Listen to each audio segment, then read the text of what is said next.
Nesse vídeo eu vou explicar para vocês a arquitetura de Delegua, que me fez escrever a linguagem, incluindo a separação da linguagem Égua, da qual Delegua se originou, e dar alguns exemplos.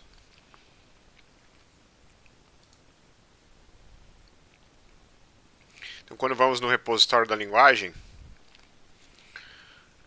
nós temos aqui os fontes, eles podem ser lidos inteiramente em português. Então, é tudo TypeScript, por sinal. Se a gente olhar aqui, TypeScript 100%. E a gente tem alguma cobertura de teste razoável para isso, mas sempre aumentando. Bom, na arquitetura de Delegua é uma linguagem interpretada baseada em JavaScript. Então, como uma linguagem implementada clássica de uma disciplina de compiladores de uma faculdade, a gente tem um analisador léxico, a gente tem um avaliador sintático e a gente tem um interpretador. Ao invés de ter uma avaliação semântica, por exemplo, a gente tem um interpretador direto. Delegua tem o recurso de tradução, que nós ainda estamos desenvolvendo, então deve ter um vídeo para isso, em que a gente pode transformar um código que foi escrito em Delegua em qualquer outra coisa. Por exemplo, JavaScript, que vai ser a primeira tradução que nós vamos ter disponível. Pois bem, então para a gente testar como é que isso funciona, eu vou abrir uma nova janela do Visual Studio Code.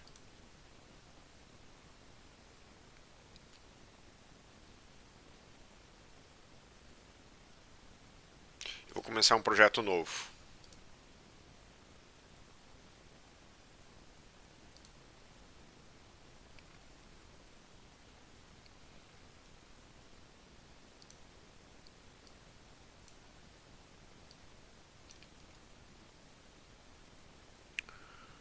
Abrir diretório.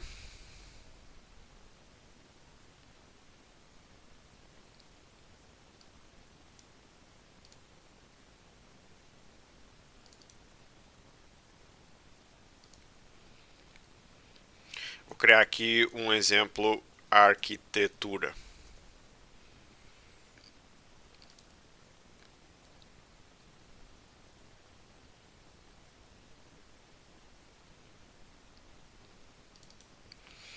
Maximizar e dar um zoom na tela.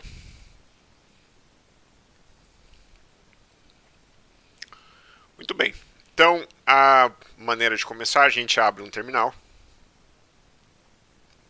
e instalamos Delegua usando o npm ou o yarn, né? Eu vou usar o yarn aqui. Yarn, add, Delegua.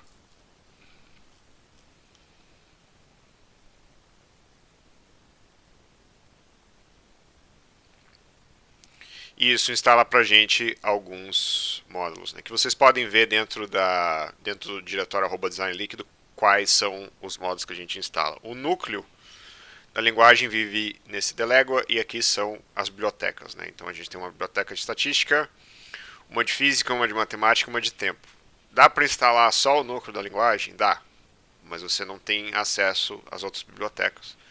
Aqui a gente está instalando tudo na mesma. Muito bem, então, instalado isso, a gente ganha um package.json com Delegua hoje na versão 0.95 e um yarn lock que explica tudo que a gente instala. Não é muita coisa, na verdade, né? Mas tem coisas das nossas dependências que são instaladas aqui. E agora eu vou montar um exemplo. Primeiro eu vou montar em JavaScript normal. Eu vou chamar isso aqui de index.js.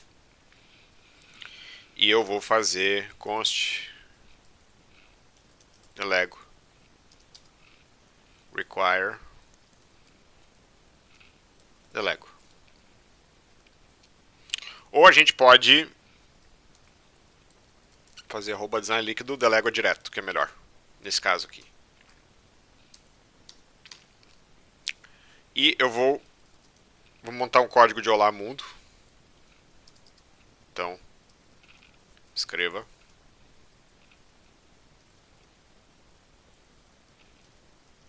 olá mundo. Como eu tinha falado para vocês, a arquitetura de Delégua tem 3 passos. Tem um lexador, um avaliador sintático e um interpretador. A gente vai começar pelo primeiro, que é um lexador. Então, const lexador igual a new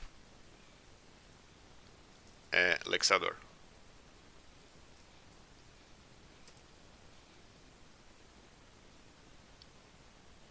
Vamos fazer delegua.lexador. Porque eu fiz o const do pacote inteiro, então a gente tem tudo sobre delego. Então delego lexador. Esse lexador aqui, ele pede algumas coisas na hora de iniciar. Que a gente pode ler pela definição, né? O construtor pede um indicador de performance que normalmente é falso. A gente não vai medir performance nesse vídeo, então eu vou passar false aqui. E eu vou fazer um console log de lexador. O método que a gente vai chamar chama mapear. E nesse mapear eu vou passar um array com um olá mundo.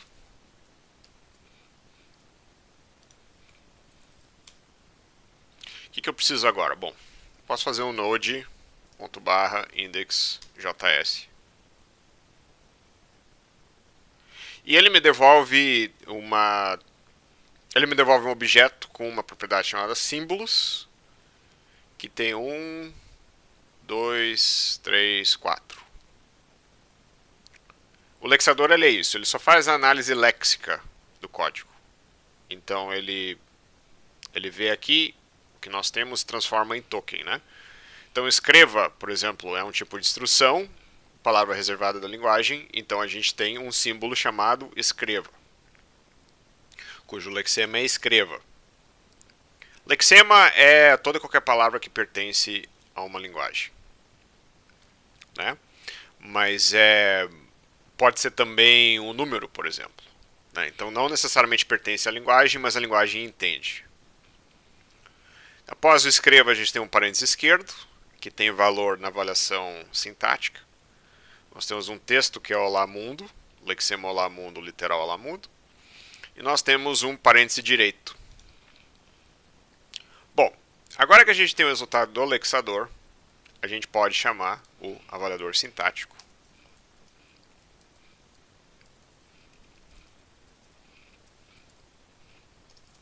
No delegua.avaliador sintático.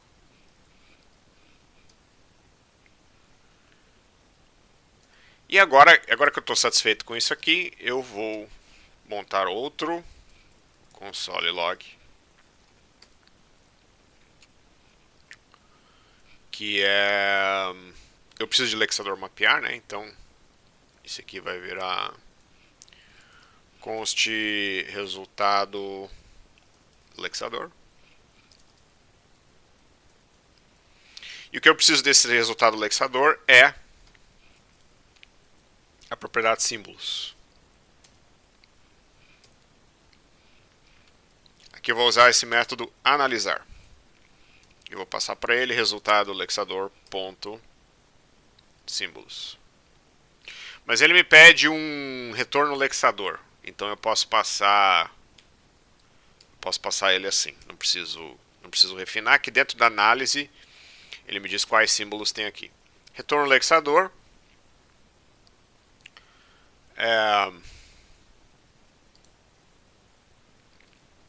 tem uma propriedade chamada símbolos, tem uma propriedade chamada erros e tem uma propriedade chamada pragmas. Pragmas é para depuração, eu não vou entrar nesse assunto aqui. Talvez em outro vídeo eu fale disso.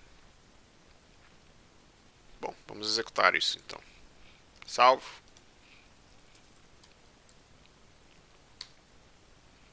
E agora eu tenho o que a gente chama de uma declaração em alto nível.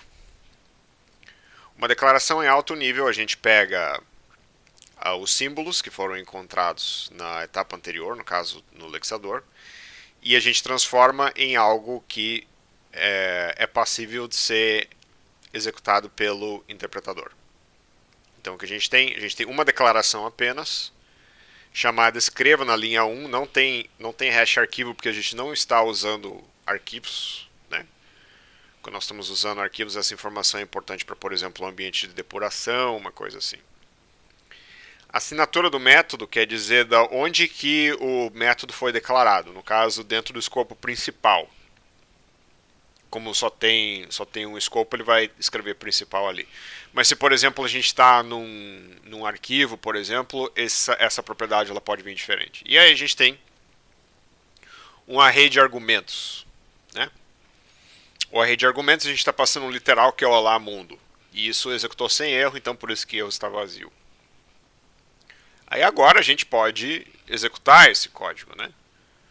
E ver o que acontece com ele. Então isso aqui vai virar uma outra variável, const resultado avaliação sintática,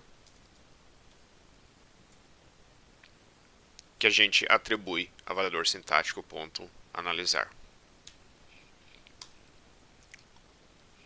E agora eu vou fazer um console log e eu preciso declarar um interpretador aqui. Interpretador new delégua ponto interpretador.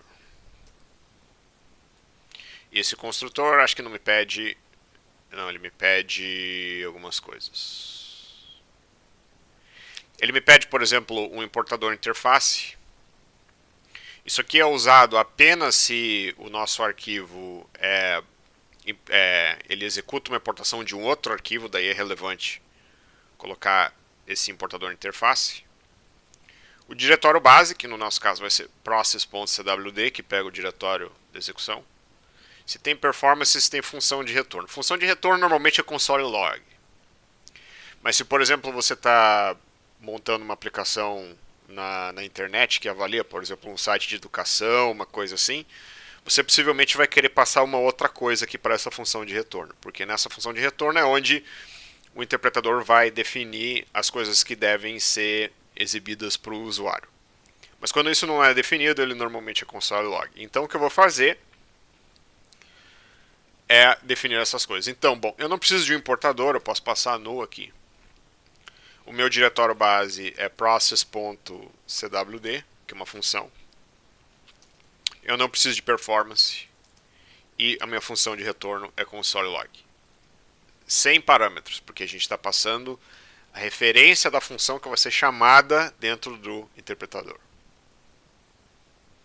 Muito bem, vamos ver se isso vai funcionar, né? Agora eu vou chamar aqui console log, interpretador. Ah, tem um detalhe. Não vai dar para ser assim, não. Interpretador ponto avaliar. Avaliar devolve uma promise. Então vamos ver o que avaliar pede. Não é avaliar não, perdão. É interpretar.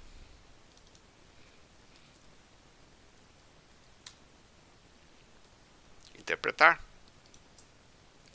que me pede um conjunto de declarações e se eu quero manter o ambiente ou não. Manter o ambiente é um booleano usado quando nós executamos naquele modo lair, que em inglês é chamado RPL, e que a gente só aceita instruções igual o Python faz, igual o Node faz, enfim.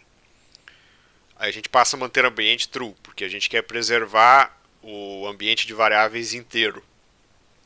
Nesse caso aqui não é necessário, porque só vai executar uma vez, então não precisa.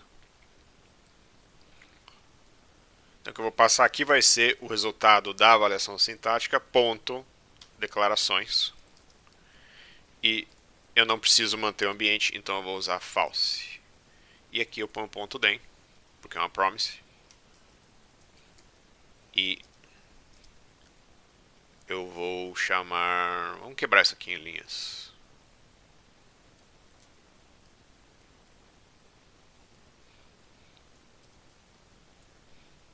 V. Resposta. Se aqui tiver tudo certo, no final da execução eu vou ter um olá mundo. E aí a execução ocorreu sem erros e sem resultado, porque a gente não está retornando nada. Escreva não retorna nada, ele só escreve o que a gente passou por parâmetro. Como é que eu faço para montar uma aplicação baseada nisso? Bom, tá aqui a receita, né? Você instancia os 3 componentes, você passa para os componentes as informações do código que você quer que execute. Se você precisa verificar os estágios, se teve algum erro, alguma coisa, basta verificar os resultados, os objetos de resultado que a gente passa. E aí você pode construir sua aplicação. Você pode fazer um interpretador para web, você pode fazer uma aplicação educacional, o que você quiser. Mas esse é o princípio. Roda em Node.js, roda no navegador de internet, roda em qualquer sistema operacional. Você pode fazer deploy da sua aplicação no seu lugar favorito, desde que rode Node. E é isso. Espero que vocês tenham gostado e até o próximo vídeo.